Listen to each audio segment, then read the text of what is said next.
નમસ્કાર. સદભાવના વૃદ્ધાશ્રમમાં આપ બધાનું સ્વાગત છે. સદભાવના વૃદ્ધાશ્રમની સ્થાપના 7 વર્ષ પહેલા માત્ર 7 વડીલોથી કરી હતી. આજરોજ સંસ્થામાં 255થી વધુ વડીલો બિરાજમાન છે. અમે એવા વડીલોને આ સંસ્થામાં રાખીએ છીએ સાહેબ, જેને દીકરા નથી, જેણે આખી જિંદગી કામ કર્યું છે, જેને મોટી મિલકત નથી કે કોઈ પેન્શન નથી આવતું, એવા વડીલોને અમે નિઃશુલ્ક આ સંસ્થામાં સ્વીકારીએ છીએ.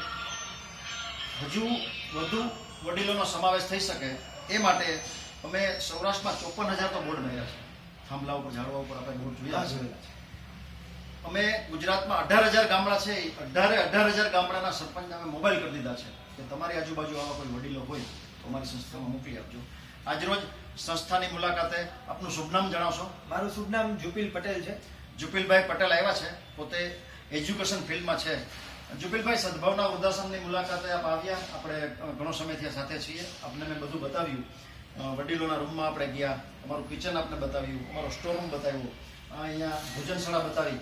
તો સદભાવના વૃદ્ધાશ્રમ વિશે આપના શબ્દોમાં આપ જણાવશો? હા, અત્યારે સાગેજી મને પ્રશ્ન કર્યો છે, જણાવશો સદભાવના, કેમ કે આપણે બહુ નાના કહેવાય. હું તો એક બહુ નાનો વ્યક્તિ કહેવાય કે આવડા મોટા આશ્રમમાં આટલું બધું કામ થાય છે અને હું એના વિશે કોઈ ટિપ્પણી કે કોઈ પણ વસ્તુ કરું, વખાણ કરવાની કોઈ જરૂર નથી. પણ અહીંયા મેં ઘણું બધું જોયું કે ઘણા લોકો બોમ્બેથી, દિલ્હીથી આવેલા છે ને રેગ્યુલરલી સાહેબના જણાવ્યા મુજબ, અને મેં બધાને મળ્યો ત્યારે સરનો ખર્ચો જે મેડિકલ એક્સપેન્સ આપણે જોઈએ ને, અત્યારનો તો 10 લાખ રૂપિયા એવરેજ છે. અને એક બહુ સારી વાત, મેં સરને એક સવાલ પણ કર્યો સાહેબ કે બધા રૂમ ઉપર છે ને એક અલગ અલગ નામ લખેલા હતા હિન્દુ ધર્મના. એટલે મેં કીધું અલગ અલગ નામ કેમ થયું? સાહેબનું કેવું એવું હતું કે આખી જિંદગીથી લોકો કુટીર જમમાં રહ્યા હશે, પણ અત્યારે એને ખબર પડે કે હું ગંગામાં રહું છું, હું ગોદાવરીમાં રહું છું, તો અંદરથી જે એમને આનંદ આવે. અને મેઇન એકચ્યુઅલી હું ઘણા ટાઈમથી આ જોઉં છું, કેમ કે અહીંયા રોડ ઉપર છે ને એ લોકોનો પ્લેસ પડે છે જ્યાં એ લોકો તડકો ખાઈ શકે. તો ઘણી વખત મને ઈચ્છા થઈ તો હું ત્યાં ઊભી અને હાથ જો કરતો, એટલે હું પણ એક સેવા કામનું કામ કરું છું. તો આજે સર સાથે મુલાકાત થઈ તો મને પણ ભગવાન એવી પ્રેરણા આપે કે નાના નાના જેટલા માણસો મને મળે, હું જે કામ કરું છું એમાં સર મને સપોર્ટ આપું, હું સરને સપોર્ટ આપું. અને અત્યારે આ જમાનામાં એક કહેવત મને યાદ આવે છે, તમને ભીખુદાન ગઢવી જો આપે જોયું હોય તો, ભીખુદાન ગઢવીનું કહેવું એમ છે કે પહેલાના જમાનામાં મા બાપ દીકરાનો હાથ ઝાલી અને સ્કૂલે મૂકવા જતા, અને અત્યારે જમાનો એવો છે કે દીકરો મા બાપના હાથ ઝાલી અને વૃદ્ધાશ્રમમાં મૂકવા આવે છે, જે આપણા માટે બહુ દુઃખદની વાત છે. પણ છતાંય ભગવાન છે જેનામાં લખ્યું હશે, જેને કર્મથી ભોગવવાના છે, છતાંય ભગવાન અવાનવા કામ કરવાની મને અને સરને પ્રેરણા આપે ને અમે સંસ્થા કે દુનિયા માટે કે આ માનવ માટે કાંઈ પણ કરી શકીએ તો અમે સૌભાગ્ય છીએ કે અમે ભગવાન અમને નિમિત્ત બનાવે છે.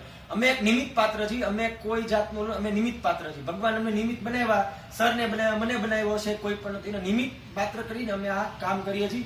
અને મોટું કામ એ છે કે અહીંયા કોઈ જાતનું, જ્યારે કોઈ પણ વૃદ્ધ અહીંયા આવે છે તો એની પાસેથી એક પણ રૂપિયો લેવામાં આવતો નથી. નિઃશુલ્ક કે ભાઈ તમે ખાલી આવો અને અહીંયા રહ્યો, બસ તમે તમારી જિંદગી શાંતિથી જીવો. એટલે હું તો એમ કહું છું કે આ વસ્તુ જે છે આપણે પ્રેરણા, ભલે આપણાથી આ વસ્તુ નથી થઈ શકતી, પણ આપણે આપણું નાનું ફૂલની તો ફૂલની પાકડી જે પણ કરી શકીએ તે અહીંયા આવીને વડીલો સાથે ટાઈમ સ્પેન્ડ કરવાની પણ તમને મજા આવે. તમે જોવો તો એ લોકોના મોઢા ઉપર આનંદ આવી જાય. કોઈ બહારનો વ્યક્તિ આવે એટલે એના ઉપર આનંદ આવી જાય કે ભાઈ આ કોઈ મને મળવા આવ્યું, એટલે એને પણ એક દિલનો સંતોષ થાય. તો એવું આપણે અહીંયા મુલાકાત, કોવિડ છે તો જરા પ્રોટોકોલથી મુલાકાત લો, પણ અહીંયા આવી અને મુલાકાત લો ને જેટલું પણ થાય ફૂલની પાકડી ત્યાં આશ્રમ માટે કરીએ. ને હું આજે સરને એક પ્રોમિસ આપું છું કે મારાથી જે પણ થશે વૃદ્ધાશ્રમ માટે, સદભાવના માટે, તે હું મારી પૂરતી મહેનતથી કરીશ. એવા જ આશીર્વાદ ભગવાનના અને તમારા બધા લોકોના આશીર્વાદ અમને મળી રહે એવું જ આપણે. Thank you sir. અમે લોકો સાહેબ દર અઠવાડિયે બધા વડીલોને 100 રૂપિયા રોકડા વાપરવા આપીએ છીએ. અમારા વડીલોને ક્યારેય અમે જૂના કપડાં પહેરાવતા નથી. સંસ્થાની સગવડતા મુજબ દરજી પાસે માપ લઈને નવા કપડાં જ પહેરાવીએ છીએ. અમે આ તમારો શોર્ટ વિડીયો સદભાવના વૃદ્ધાશ્રમ વિશેનો તમારા ગ્રુપમાં, તમારા મિત્રોને, તમારા રિલેટિવ્સને, તમારા કલીગને મોકલશું. સદભાવના વૃદ્ધાશ્રમ વિશે એ લોકોને આપ શું સંદેશો આપશો?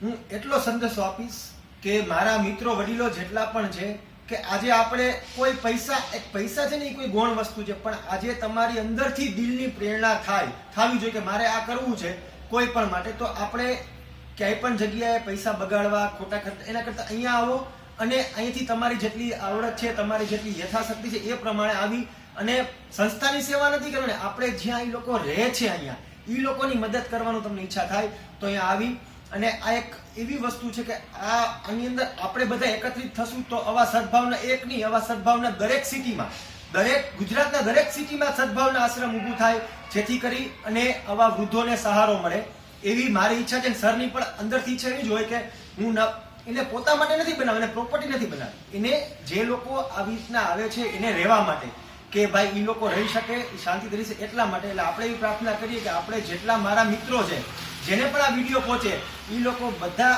આપણે એક સંકલ્પ કરીએ કે જે પણ થાય ફૂલની તો ફૂલની પાખડી આપણે આ સંસ્થા માટે કરશું, જેથી કરીને આવા બીજા વૃદ્ધોને પણ આપણે સહાય આપી શકીએ એવી મારી નમ્ર વિનંતી છે.